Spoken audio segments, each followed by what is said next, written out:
It's a new year. How to win with money in 2023. It's Brian Preston, the money guy. Brian, I am excited about this show because we love whenever we can interact with people, whether it be clients, whether it be audience members, whether it be friends, and say, hey, here's something you can do. Here's something you can put in place that will likely help you better accomplish your goals, better achieve the things that you want to achieve. And there's no better time to think about that than right here at the very beginning of a brand new year. Well, it's everybody sets their New Year's resolution. Sure.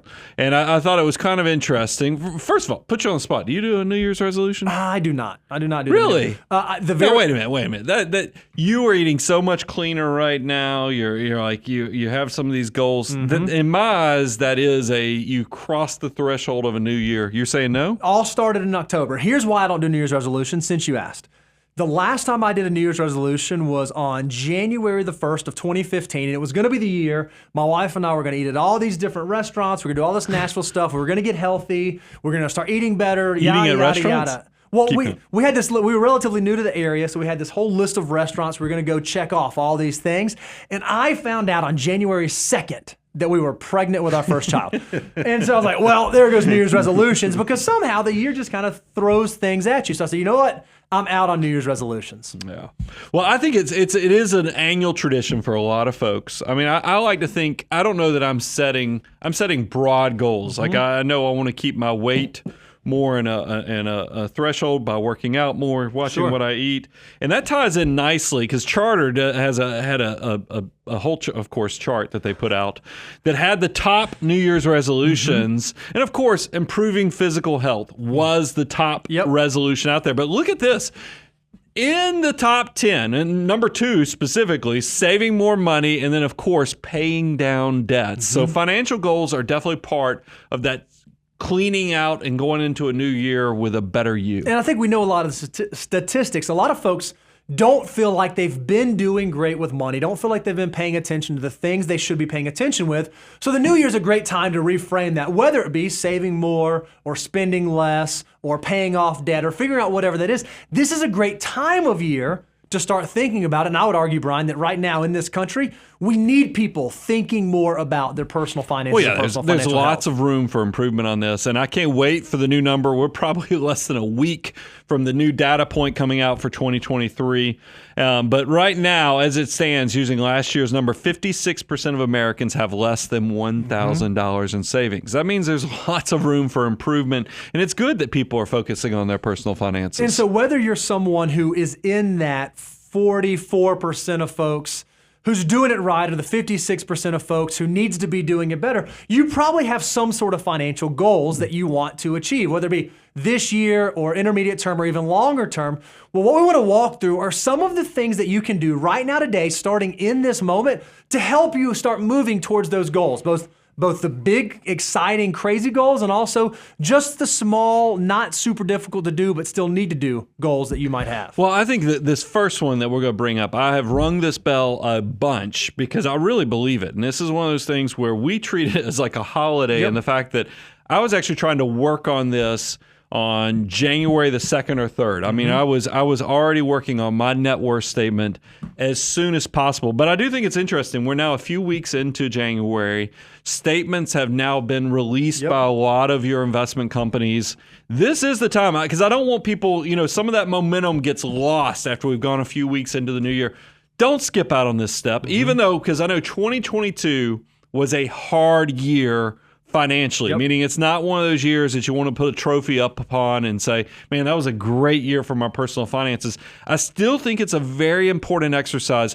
Don't skip this just because we got bad news last year. And I think what's great is you don't need to skip this step no matter where you are in your financial journey. Even if you're someone who's well along in your path, but you've never done a net worth statement, you should do one. Or what I tend to hear more frequently is someone says, oh, I just graduated, I don't have any money, or all I've got is student loan debt, or all I have is fill in the blank on the excuse, and people don't actually do it. Well, I want to tell you that your future self will thank you if you do a net worth statement now. And a lot of folks think, oh, okay, well, you guys are just talking about this because you have the net worth tool that we'll talk about and because of that kind of stuff. No, me and Brian have been doing this for a long, long time, and I thought it'd be interesting. We've been tracking this since we started out doing this, since we started early on in our careers.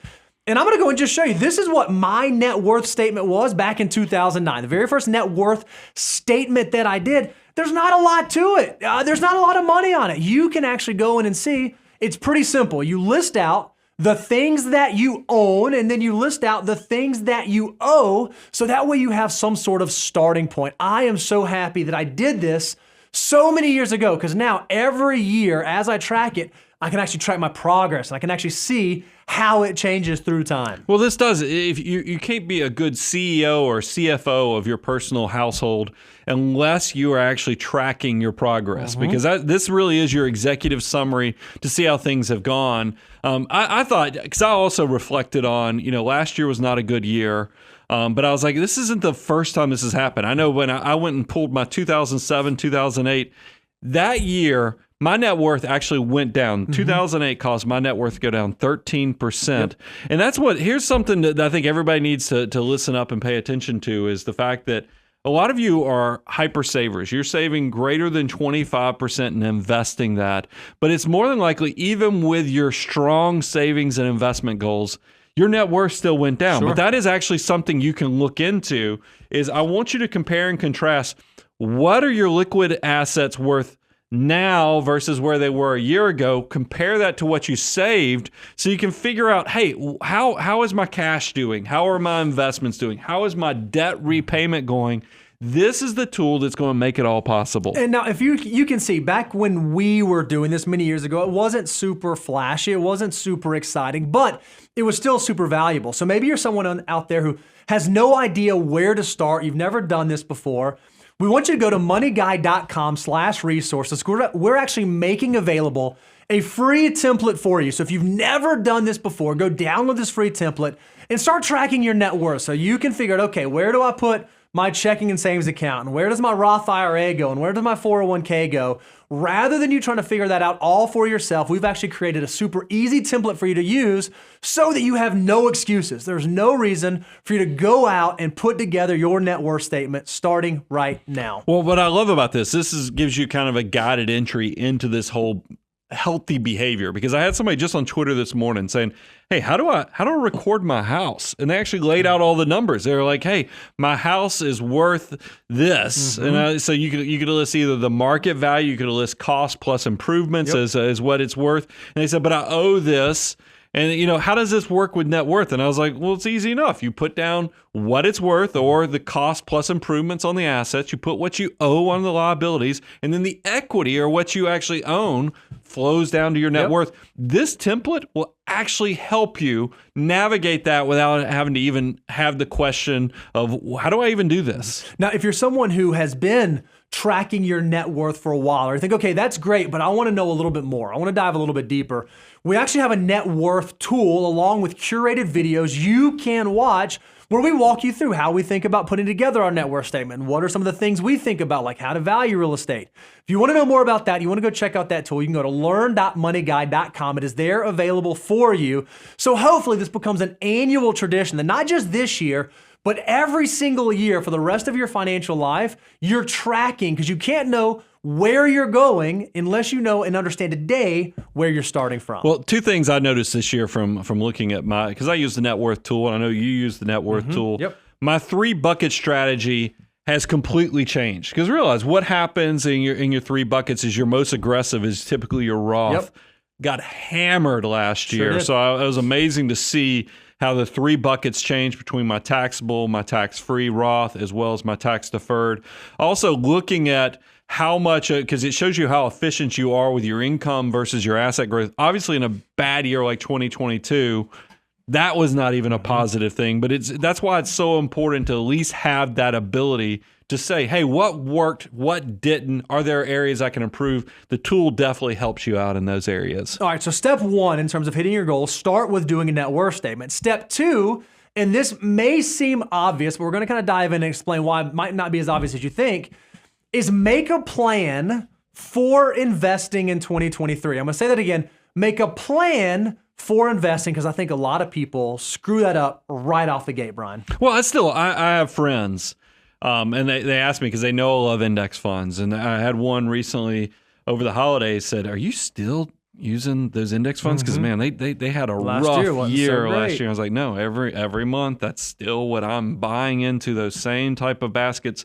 But it is important to kind of take a big overview of what is your plan for every dollar. Are you going to be investing every month? Are you going to be loading up because realize all the contribution limits for a lot of the different accounts have changed. You have the potential to update all of that right now in January, so you capture it throughout the year. I think it's so interesting, Brian. A lot of folks, they walk into financial planning and they walk in their saving strategy as, you know what I'm going to do? I'll see what I got left over at the end of the month, and I'll just save that. Whatever's left over at the end of the month, that'll be what I put into savings.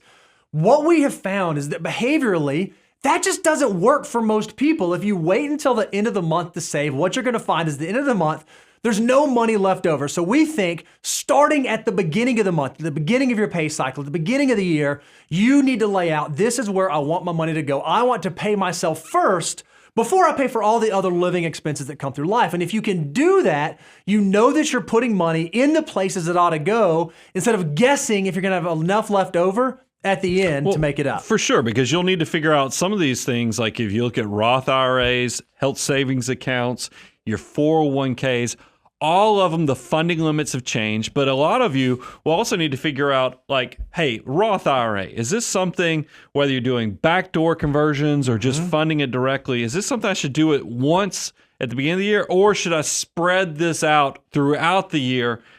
Be deliberate with that. Don't just let that be something that you just like, well, I don't know, actually lay it over your investments. If you are brand new and your cash flow makes it easier to do it monthly, do it monthly. But if you're now at the more mature stage where you have that much in cash, and we're in a down market right now, a bear market, go ahead and take advantage of lump sum investing some of that money as well. One of the things that we like to talk to our clients about, right? We have the financial order of operations. Brian, you want to hold up the little thing for me real quick? I love making the sound too. We have these 9 tried and true steps of what you should do with your money. Well, one of the things I encourage folks to do, and we actually help our clients with this, is every year when they become a client, we do a Foo for You. And it's really helpful if you can go through the financial order of operations and think about, okay, here's what I want to do this year. Okay, I want to max out my Roth IRA. I want to max out my HSA. I want to max out my employer-sponsored plan. You just check the boxes as you work through them, and you will be amazed. And this is what I think is so interesting, Brian. This seems silly. Okay, I'm just going to think about maxing out my Roth IRA. The numbers, I heard they went from $6,000 to $6,500. That's step one. I'm just going to do that. But man, it's just $6,500. It doesn't sound that exciting. That could not be further from the truth. Yeah, I mean, there's a reason. If you go to moneyguy.com/resources, we have a money multiplier, because I think a lot of people, if you understood the opportunity cost for what every dollar has the potential to become when you reach retirement, it's amazing. Compounding growth truly is phenomenal, and your money can work harder than you can with your back, your brains, and your hands. Harness that power. And just to prove our point, Bo, you were laying out, you can put $6,500 in. It's amazing if you put that money to work right as you're in, 25 years of age. By the time you retire in 40 years in the future, that $6,500 has the opportunity to become $286,000. That's amazing. I want to say that's just that one contribution of $6,500. That one single contribution can turn into over $250,000. So if you can get your head to think about, okay, every single year, I'm just going to max out my Roth IRA, max out my Roth IRA, max out my Roth IRA. When you get to retirement, when you get to financial independence, you are literally just stacking those $250,000 buckets.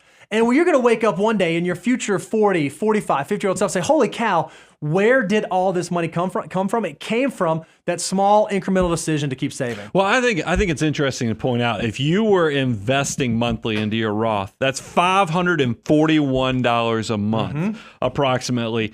Think about that. A lot of people's car payments are now more than $541 a month. Yep. And that we just did one contribution and then you were out. That's not healthy behavior. Healthy behavior over the long term is actually doing this $540 consistently, automated. Go ahead and create that wealth building process. That's how you become multimillionaire, just from a simple behavior of deciding this year I'm going to max out my Roth and I'm going to do it on a monthly basis and I'm going to set it and forget it. So what do you need to know? Because you hear us talking about Roth, and the beautiful thing about Roth is those dollars go in, they grow tax deferred, and if you use them for if you meet certain requirements, then when you pull it out, it's completely tax free. But not everyone can do them directly. You have to make sure you fall inside the income limits. I think it's $138,000 to $158,000 for single individuals, $218,000 to $228,000 for married individuals. So if you think that you might be over those incomes, or if you think there might be something that pushes you over those incomes, you might want to rethink about how you fund your Roth IRA throughout the year, because you might need to approach it in a slightly different way. Yeah, we have some creative things that we talk about on a lot of shows, whether it's the backdoor Roth conversion strategy, whether it's reducing your income, but instead of maybe doing Roth options, you're doing traditional, so you can lower your income down so you can fund both 401k plus you can do Roth, or you can just fund that taxable account. The unsung hero, once you've loaded up all of your retirement accounts, is that taxable brokerage account. It can be individual, it can be joint. Don't think you're done just because you loaded up those tax favored investments with your Roth IRAs, your 401ks. There are other ways to save for the future too. I love it. All right, so we're going through steps to help you make sure that you can reach your financial goals.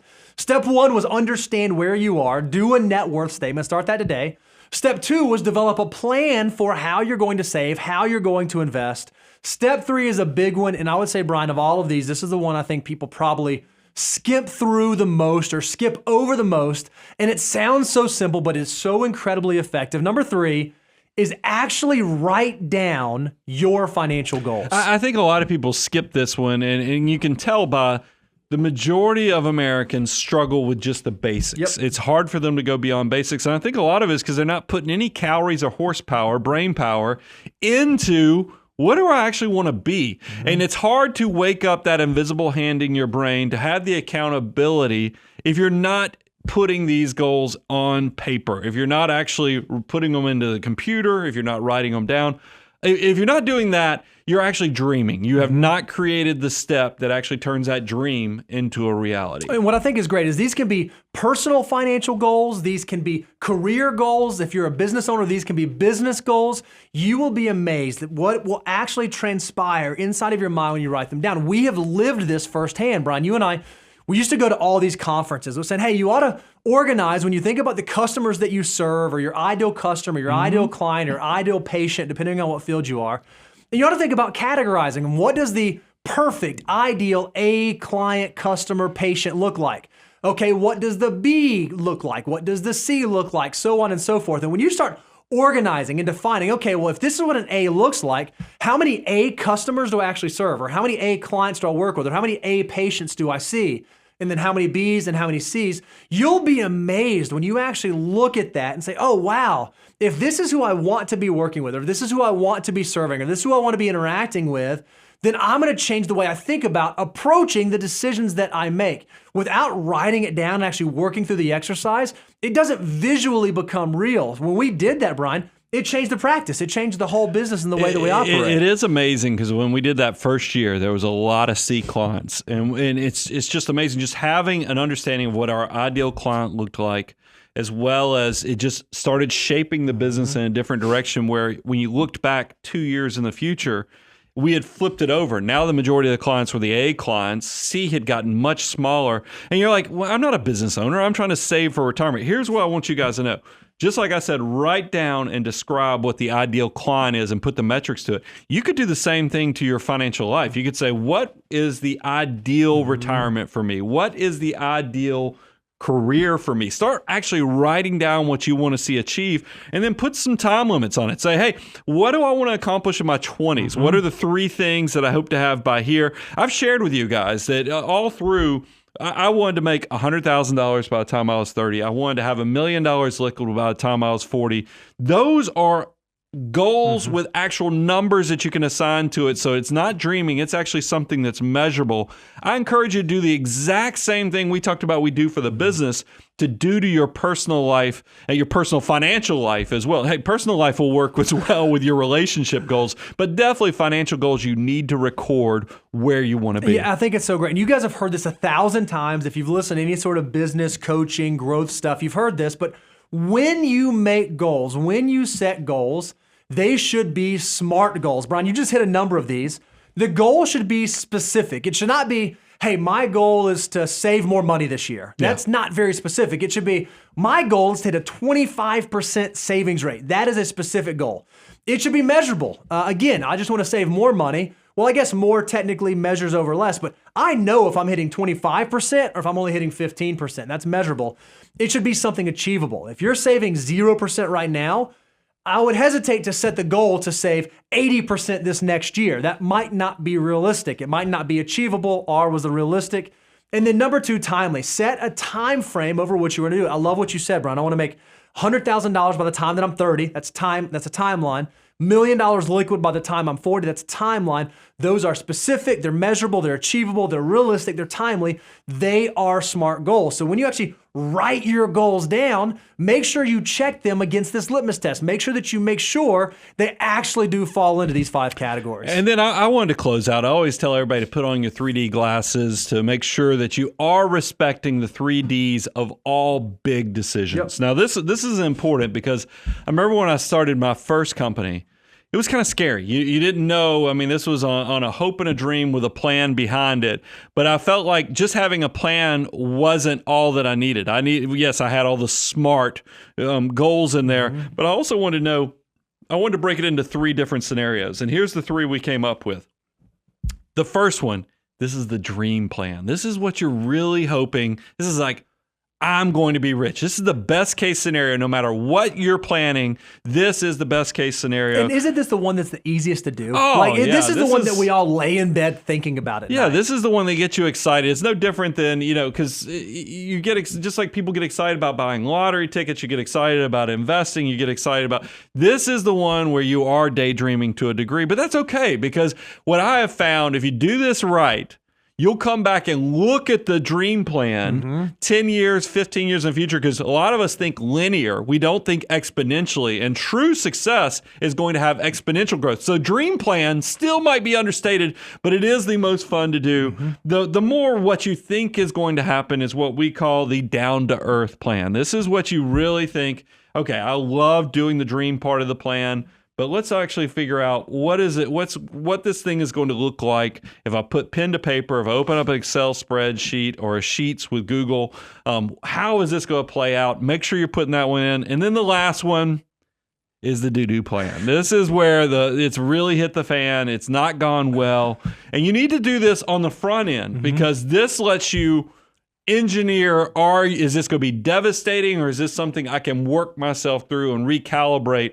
You need to have those 3 plans in place before you make any huge life decision, especially financially, because this is what's going to let your body prepare both mentally, physically, as well as financially, so that you can, handle no matter what happens. You're an all-terrain vehicle if you do the 3Ds. Here's what I love about the do-do plan, because it sounds so silly and it sounds so funny to say, but it makes the reality of the goals that we're setting so much more real. So I'm going to go back to the example. If my goal is to save 25%, that can be my dream goal for this year. My down-to-earth plan is, okay, maybe I don't hit 20%, maybe I hit 15%. But then I got to start thinking, okay, what if I botch this and I don't save anything? What are the implications of that? Well, that $6,500 that I didn't max out my Roth is not going to turn into $286,000 by the time I get to retirement. And then I might not be able to retire at 60 anymore. I might have to work longer. I might not be able to afford that house, to do that vacation, to go on that trip, to do the whatever thing it is. I think when you start defining it in those terms, it will give you a lot more staying power to make sure that you actually stick to the goals that you're setting. Well, there's a reason. I mean, I think about all these action plans that the military does and others. Why do they stress themselves out? Why when, like if you're trying to become a Navy SEAL, they put you through when you're going through the Buds program. They put you through literally the worst of the worst situations because they're trying to give some type of preparation to see, can you handle it? But also so that when you are in future situations, are you the type of person that can stay the course? And that's so important. That's exactly right. To make sure you do that third scenario, that worst scenario, so that you don't get off track. And look, this is a great segue into number 4, which is, when we're talking about how to be successful in 2023, I've already kind of let the plot out in the fact that 2022 was a bad year. Yep. And a lot of people I've already shared, I've had personal friends say, should I really be doing that index fund? Because it really didn't do well last year. It kind of gave up a lot of money. So a lot of you are questioning, even if you did the plan, you're like, what's the stick with it on this? Because it lost money last year. And that's kind of disheartening to work so hard for this money, put this money to supposedly work, and then watch it actually be worth less than what I put in. Why should I keep doing this? I think the answer that I would give to someone to the why should I keep doing this is you have to zoom out and have a bigger picture view. You have to look at the sum total of what it is you're trying to accomplish. So if it's saving for the future and building towards financial independence, 2022 is painful and it starts to make you think, why am I doing this? And it starts to make you second guess. However, if you can zoom out, the picture becomes much more exciting. We want to show you a quick illustration, and we put this together because we thought this showed it really, really well. If you go look at the S&P 500 from October of 2007 until the end of 2012, right? So that's a course of what? Nearly 6 years we're going through. S&P 500 in October of 2007 closed at 1565. Fast forward that nearly 6 years, and it closed at 1563. So you would say like, okay, well, that's about 6 years. Market didn't really do a whole lot. If I put all my money in there, if I maxed out my Roth in October of 07, by the time I looked at it at the end of 2012, it's not a very compelling picture. Doesn't look super exciting. Yeah, I think a lot of people who love to kind of fall on the pessimistic side of things would be like, look, here's proof of why you shouldn't do this. Just stay out of it. But I'm that optimist, glass half full. And we've done this illustration back with the Great Depression, but a lot of critics will be like, man, that was so long ago. How does that fit into the context of what we're living through now? I love the fact that we were able to create content that shows, hey, this isn't just because we learned from the Great Depression what happened. The same thing can be done to modern times too. And this is it, 2007, all the way through 2012. It basically was flat, but here's what we want to do to flip this on the scripts upside down. A good financial mutant is not just going to sit out there and just watch what they put in, just sit there and go flat for this nearly 6 years. What actually is going to happen is you're building wealth, is you're going to be buying into good news, you're going to be buying into bad news. You just go always be buying. Yep. I mean, that's the mantra I've been sharing with you guys. I'm still doing it. Bo's still doing it. I want you to be doing it too. And if you can have that mantra of always be buying, even if the news looks bleak and bad, you're going to be okay, because here's what I know. The human condition wants to grow and expand. We have talked about this. I mean, the world is blowing up right now because everybody's talking about ChatGPT and the AI and stuff. You don't think there's going to be a way to make money off that? All these things that we've experienced in life, there's always ways for us to make money off of even disruptive technology. You don't have to go try to be Microsoft and buy into this technology right now. You just buy the index because guess what? The index will come to exactly where all this technology is, and you will be successful. I think 2022 is a perfect year. And then, Bo, I'll let you give the aha moment here.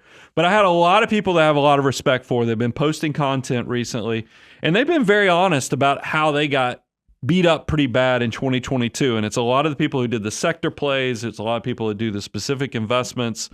But then they compare and contrast to the S&P 500.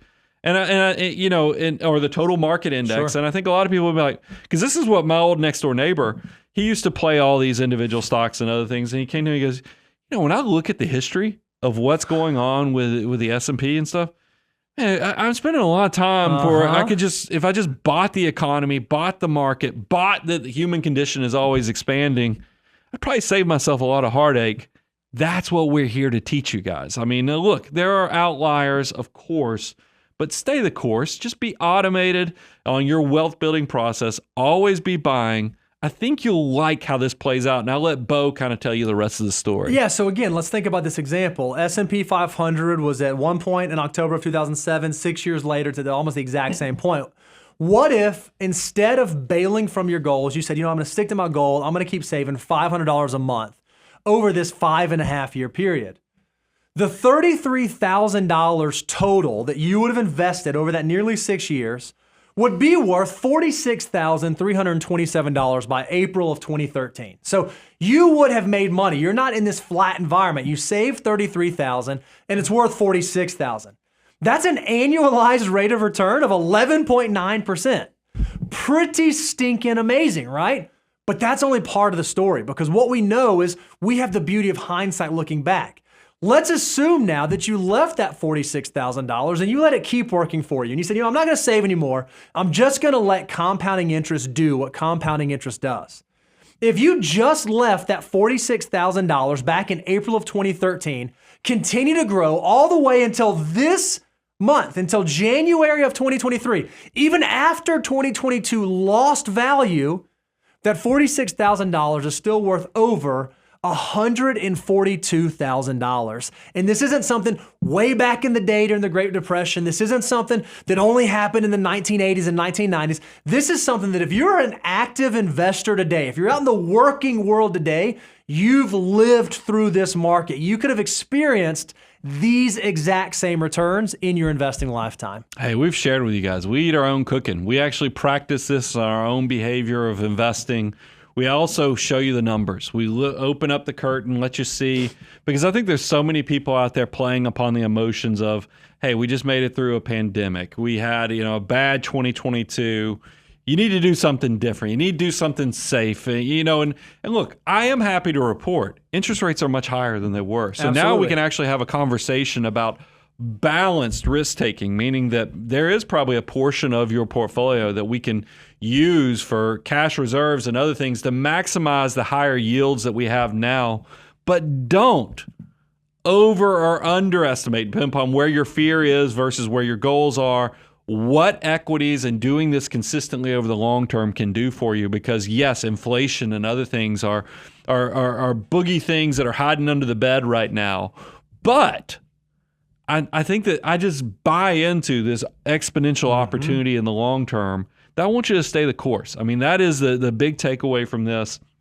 Also, kind of to close out the show, a lot of people, I love the month of January because it does give us this period where we get to cocoon and to become a better version of ourselves. I mean, whether you're using it to motivate to be better physically, whether you do it to be better financially, this is a great time to really focus on that. We create content to get you guys excited. I noticed some of the comments on YouTube where I love January with the Money Guy Show because these guys get me so excited about what I've got coming. But there have been a few of you who are like, man, this just feels like it's repetitive. It's the same. Yes, we do this type of content in the month of January because you guys, we see the numbers. If you could see how much our family is expanding every year with all these people who are well-intentioned trying to better themselves, they show up in droves, and I want to open up the doors right now. I want to welcome them, telling you, look, you have found what you've been looking for. Somebody who will actually open up the curtains, who's actually showing you what they've done for themselves as well as for their clients, and it's been successful. And guess what? They don't really try to load you up with the big sell until you're so successful that you've graduated the abundance cycle. Yes, they have courses and other things because we're trying to accelerate your path, but that's why this has been so successful. So don't give up on us because you think this is, getting to be where we're repeating content. No, we have to do this because first, you need it just so you get a fill up on the gas tanks. You know what's going on, or the electrical charge in your battery, whatever you want to do, whatever you need, we're going to top you off every January. But for all the 40 to 50% of the audience that's watching this for the first time, welcome. We're going to connect you. We're also going to go deep dive on stuff that's going to get you excited. And I just can't wait. If you're not taking advantage of moneyguy.com/resources for all of our free content, if you're not going out there to learn.moneyguy.com to get the accelerated courses and tools we've created, you're missing out. And of course, once you've reached that level of success that you need the CFO, you need the co-pilot, we're there to fulfill, take the relationship to the next level, and close out the abundance cycle. I'm your host, Brian Preston, Mr. Bo Hansen, Money Guy Team 2023 out.